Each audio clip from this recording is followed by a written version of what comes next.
दोस्तों, भारतीय जनता पार्टी का राष्ट्रीय अध्यक्ष कौन होगा, इसको लेकर पूरे देश में चर्चा गर्म है। लेकिन सबसे ज्यादा चर्चा अगर कहीं राष्ट्रीय अध्यक्ष के बाद किसी प्रदेश की है, वो है उत्तर प्रदेश। उत्तर प्रदेश में भी लंबे समय से इंतजार है कि प्रदेश का अध्यक्ष कौन होगा।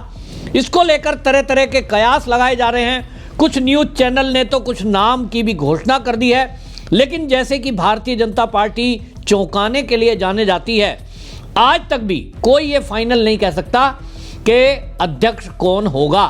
हालांकि जो सूत्रों के हवाले से खबर है कि दिल्ली ने वो नाम तय कर दिया है, और जैसा मैंने आपको पहले भी बताया था कि 2027 का उत्तर प्रदेश का विधानसभा का चुनाव बहुत महत्वपूर्ण है, और इस चुनाव को देखते हुए भारतीय जनता पार्टी और राष्ट्रीय स्वयंसेवक संघ कोई ऐसा कदम उठाना नहीं चाहते जिसके कारण जो घटती हुई वोट सीट हैं उसमें कोई और आगे बढ़ोतरी हो। क्योंकि आप देखेंगे कि 2017 में जब योगी आदित्यनाथ सरकार में आए, मुख्यमंत्री बने, उसके बाद 2019 के चुनाव में भारतीय जनता पार्टी की सीटें विधानसभा में घटी। फिर उसके बाद 2024 का जो लोकसभा चुनाव हुआ, उसमें भी भारतीय जनता पार्टी के सांसदों की संख्या काफी घट गई, और 80 सांसदों वाला प्रदेश सबसे ज्यादा महत्वपूर्ण है। और इसलिए योगी आदित्यनाथ से लेकर पीएम प्रधानमंत्री मोदी तक इस कवायद में लगे हुए हैं कि इस बार उत्तर प्रदेश का जो विधानसभा चुनाव 2027 में आए, वो अपनी फिर से वही पहचान, वही पकड़, वही एकदम ताकत लाए जो 2017 में उसको मिली थी।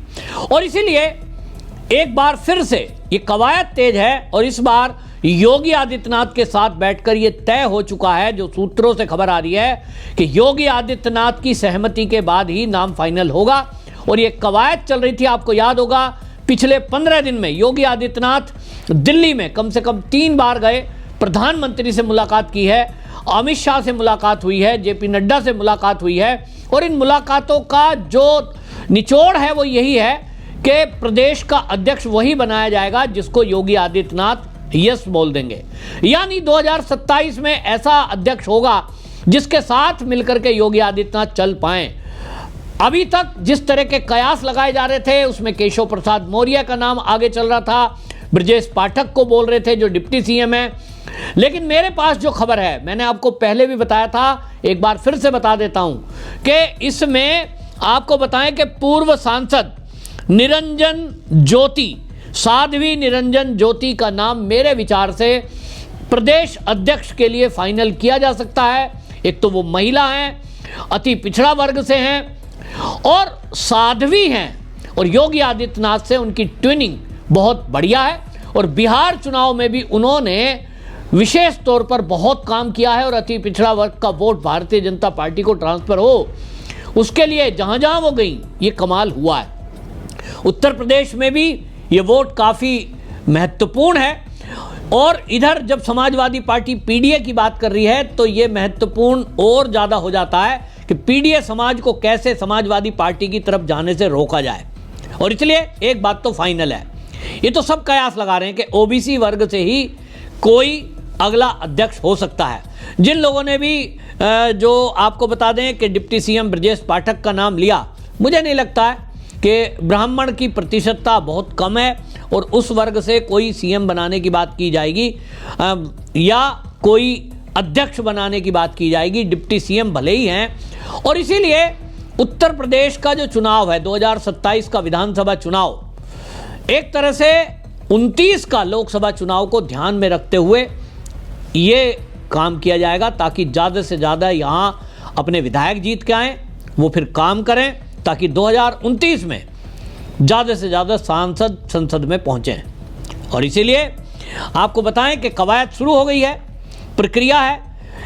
भारतीय जनता पार्टी के अंदर एक लोकतंत्र है, और उस प्रक्रिया के तहत अब 13 दिसंबर को नामांकन की डेट रखी गई है, और उसके बाद अगर कोई एक ही नाम आता है तो उसकी सर्वसम्मति से घोषणा कर दी जाएगी, वरना चुनाव की प्रक्रिया की जाएगी।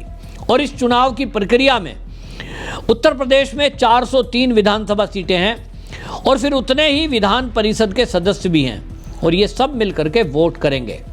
हालांकि एक न्यूज़ चैनल है भारत समाचार, उसने तो पंकज चौधरी का नाम भी घोषित कर दिया और उन्होंने लिख दिया कि भाई जो है पंकज चौधरी का नाम सबसे आगे है, ऐसा करके बोल दिया है। लेकिन मेरे पास जो खबर आ रही है सूत्रों के हवाले से वो ये है कि पंकज चौधरी का नाम यदि शामिल होता है, पंकज चौधरी के नाम को इसलिए नहीं कहा जा सकता क्योंकि वो जो है संगठन पर उनकी कोई पकड़ या पहचान नहीं है, और इसीलिए मेरे हिसाब से पंकज चौधरी नाम मेरे हिसाब से तो नहीं हो सकते हैं। इसके अलावा आपको बता दूं जो नाम चल रहे हैं उसमें केंद्रीय मंत्री हैं BL वर्मा और योगी के मंत्रिमंडल में हैं धर्मपाल सिंह।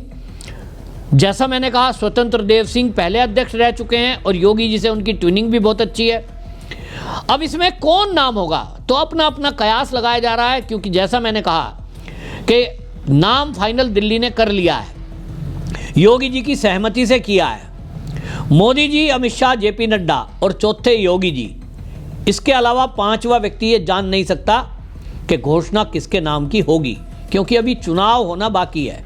एक चांस लोगों को दिया जाता है कि कोई दूसरा भी इसमें नॉमिनेट करके फॉर्म भर के अपने आप को प्रत्याशी बना सकता है, और इसीलिए इस बात को गुप्त रखा जाता है। नाम की घोषणा सर्वसम्मति से होगी कि वोटिंग से होगी, लेकिन जैसा कि हम देखते भी हैं कि पार्टी के शीर्ष लोग जो तय कर लेते हैं फिर वोट उसी की तरफ जाता है, यानी जो नाम तय हो गया है वही होगा। और मेरे हिसाब से जैसा मैंने कहा कि पूर्व सांसद, और उनको मैं फायर ब्रांड भी कह सकता हूं, लेकिन मेन बात यह है कि भगवाधारी हैं।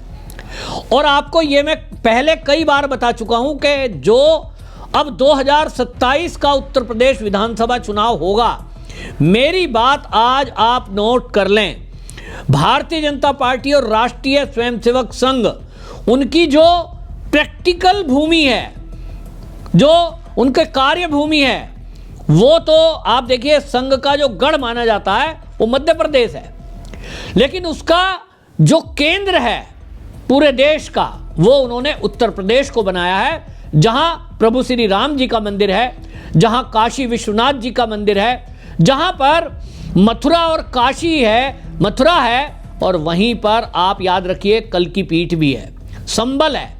और आप मेरी बात आज नोट कर लो, 2027 का उत्तर प्रदेश विधानसभा का चुनाव धर्म के आधार पर होगा, हिंदुत्व के नाम पर होगा, और केंद्र होगा संबल। संबल केंद्र होने वाला है, मथुरा एक बड़ा मुद्दा होने वाला है, क्योंकि राम जन्मभूमि अब वहां भव्य राम जी का मंदिर बन चुका है।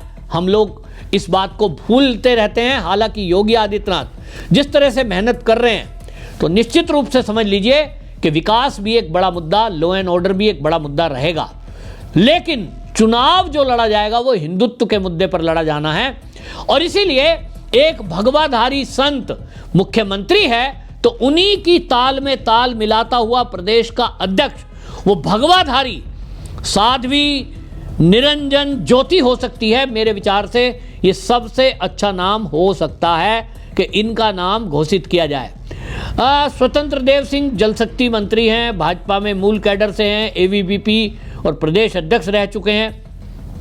2019 में वो बिहार का और प्रबंध कर चुके हैं। अभी बिहार चुनाव जो हुआ 2019, मध्य प्रदेश का लोकसभा चुनाव, उसमें वो प्रबंध कर चुके हैं, अनुभवी हैं। धर्मपाल सिंह का नाम चल रहा है, पशुधन मंत्री हैं और RSS के स्वयंसेवक हैं, लोध समाज से आते हैं। कल्याण सिंह के बाद सबसे बड़ा चेहरा माने जाते हैं लोध समाज का, और लोध की काफ़ी वोट उत्तर प्रदेश में है। लेकिन अब ये देखा जाएगा कि भाई वो संघ के भी हैं, तो हो सकता है संघ की पसंद से ये नाम हो। लेकिन जैसा मैंने कहा, मुझे जो लगता है योगी जी की पहली पसंद साध्वी निरंजन ज्योति हैं। देखते हैं रविवार को किसका नाम घोषित होता है।